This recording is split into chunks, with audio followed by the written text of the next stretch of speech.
Darrell, in a week of positivity, another win against Grimsby, a positive transfer deadline day, can we just begin with the rather negative story about Isaac Hutchinson and the abuse that he's received? How have you, as a football club, reacted to what happened to Isaac and his family? Listen, it's disgraceful, to be honest with you. I mean, it's a society today, isn't it? Sometimes it stinks, but listen, Isaac's got our full support in the family.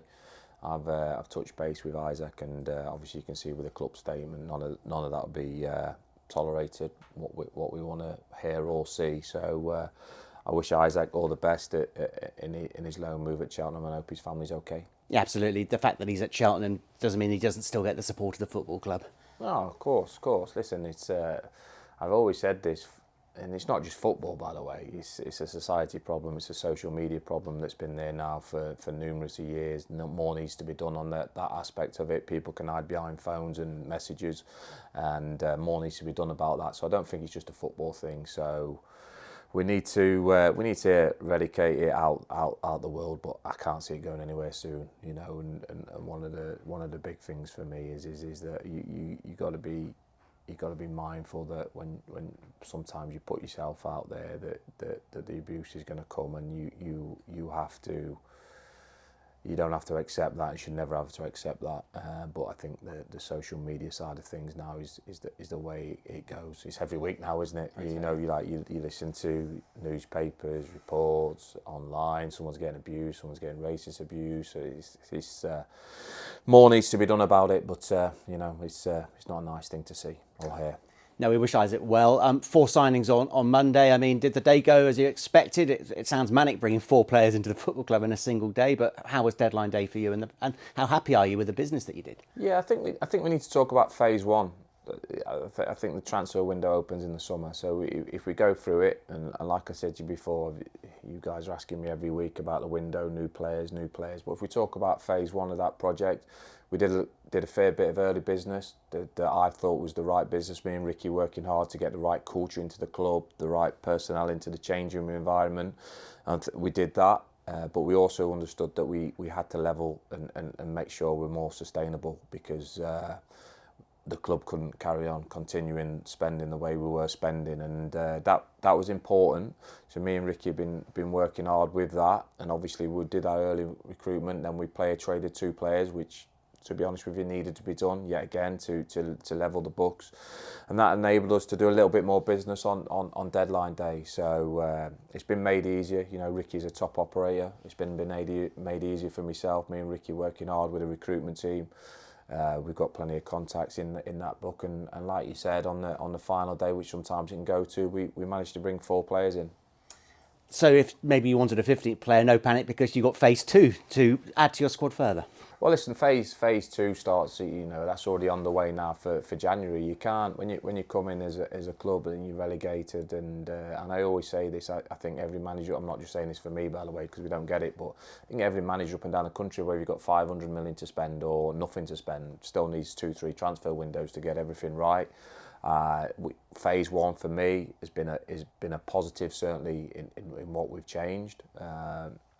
And like I said, that's working hard with Ricky, and obviously great support from the owners as well, and all of us on the same page and understanding what needed to be done. I knew before I came in that there had to be the cuts, and we had to do things more sustainable. So that's not a negative. I think that's important. We get back to what we are as a club and getting hungry players that earn their salaries and whatnot by maximising the performance on a Saturday.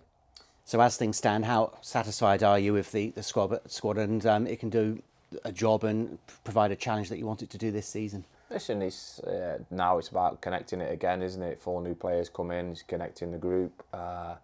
We've built a bit of a platform over the last 2-3 games. We have to continue to do that and improve that. And what I always say is no quick fix to that, and it'll take as long as it takes. You know, everybody wants that here and now.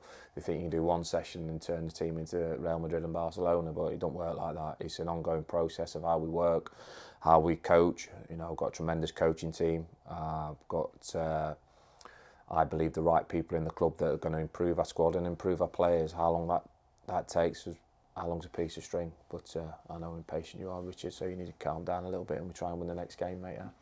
I was going to say, I mean, just hearing you speak after games, it seems that there's plenty more to come from this squad of players. Oh, there has to be.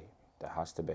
Listen, we've had a good couple of wins now, a good couple of clean sheets, but I'm under no illusions to know where we're at and where we're at as a group, and we're miles off what we need to be. So that's that level of consistency. Yet again, how I like to work, I've continued to work in that journey, and we process the good and the bad after every game. But we have to get better. We know that, but we've put ourselves a little bit of a platform last few games. But listen, there's so many games to play this season, and so much work to do with the group. You spoke after the Cambridge game about a short-term change of schedule. We're seeing it today, speaking to you on a Friday.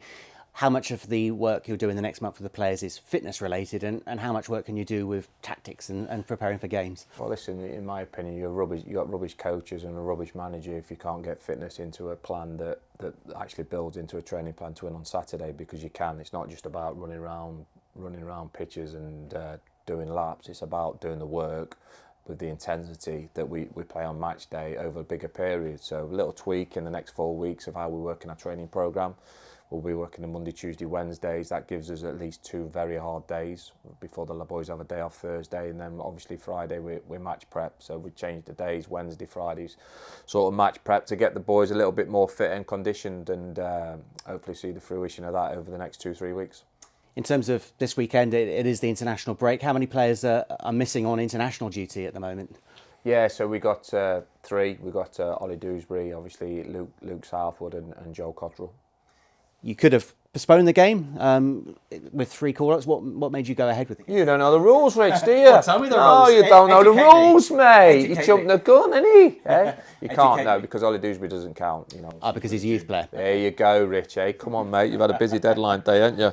Yeah. So we couldn't do that, but we didn't want to anyway. To be honest with you, we want to play the game. We'll be ready for the game. It's a derby game. We're looking forward to it.